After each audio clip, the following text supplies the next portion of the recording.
السلام علیکم ورحمۃ اللہ وبرکاتہ۔ کیا آپ نے بھی یہ محسوس کیا ہے کہ ہمارے گھروں میں بہت سی پریشانیاں ہیں، سکون کی کمی ہے، لیکن سب کچھ ہے صرف سکون نہیں ہے۔ ہمارے دل ٹوٹ سے گئے ہیں اور سمجھ نہیں آ رہا کہ کیا کریں۔ قرآن پاک میں ایک ایسی صورت ہے جو صرف لفظ نہیں بلکہ روح کی دوائی ہے، جس کو پڑھنے سے دلوں کو سکون اور روح کو اطمینان ملتا ہے۔ Welcome to the Rimsha talks, a space where you can feel, heal and speak. آج کی اس ویڈیو میں آپ لوگوں کے ساتھ شیئر کروں گی سورہ البقرہ کی فضیلت۔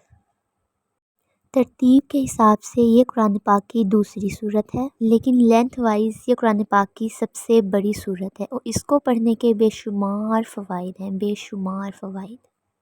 آپ صلی اللہ علیہ وآلہ وسلم کی ایک حدیث کا مفہوم ہے، سورہ بقرہ کو نہ پڑھنا باعث حسرت ہے اور اس کا پڑھنا باعث برکت ہے۔ ایک اور جگہ پر آپ صلی اللہ علیہ وآلہ وسلم کی حدیث کا مفہوم آتا ہے کہ اپنے گھروں کو قبرستان نہ بناؤ، اپنے گھروں کو گریو یارڈز نہ بناؤ، کہ وہ گھر جن میں سورہ بقرہ نہیں پڑھی جاتی وہ قبرستان کی مانند ہے۔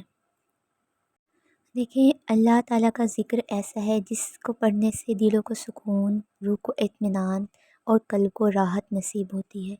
اور نہ صرف یہ، اگر ہم اللہ کے ذکر کو اپنی زندگی کا حصہ بنا لیں اور سورہ بقرہ کو اپنی زندگی کا حصہ بنا لیں تو ہم بھی شیطان کے شر سے حفاظت میں آ سکتے ہیں۔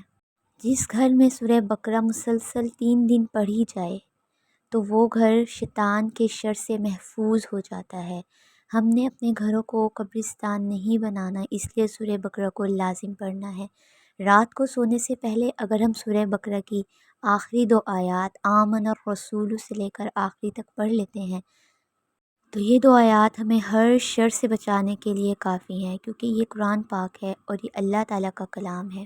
اور یہ سب احادیث جن کا مفہوم آپ لوگ کے ساتھ شیئر کر رہی ہوں، یہ اتھینٹک اور صحیح احادیث ہیں۔ اس کے علاوہ اگر سورہ بقرہ کو ہم اپنی زندگی کا حصہ بنا لیں تو اور ہم کیا کیا پا سکتے ہیں۔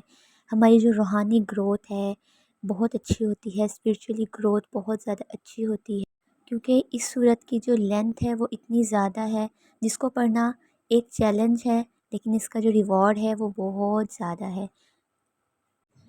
اب میں آپ لوگوں کو بتاؤں گی کہ میرے بھی لائف میں کچھ ایسے پرسنل ایکسپیرینسز ہیں جن میں نے سورہ بقرہ کی بہت زیادہ طاقت دیکھی ہے۔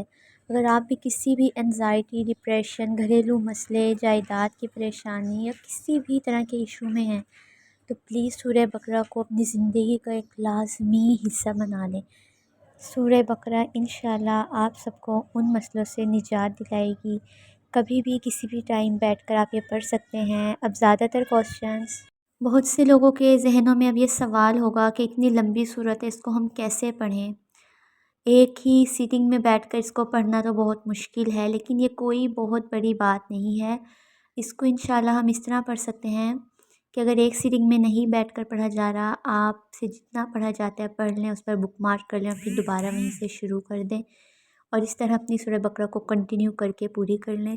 اگر آپ اس کو اپنی ایک ہیبٹ بنا لیں گی تو انشاءاللہ آپ کی سپیڈ بھی بڑھ جائے گی اور آپ لوگ ایک سیٹنگ میں بیٹھ کر بھی سورہ بقرہ پڑھنے کے قابل ہو جائیں گے۔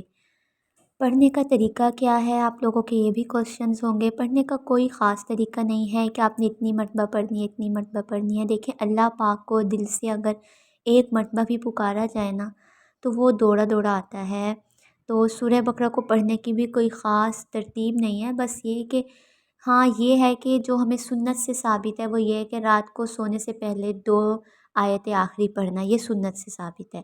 باقی جس طرح آپ کو ایزی ہو آپ پڑھ لیں اور دعا میں یاد رکھیے گا۔ اللہ حافظ۔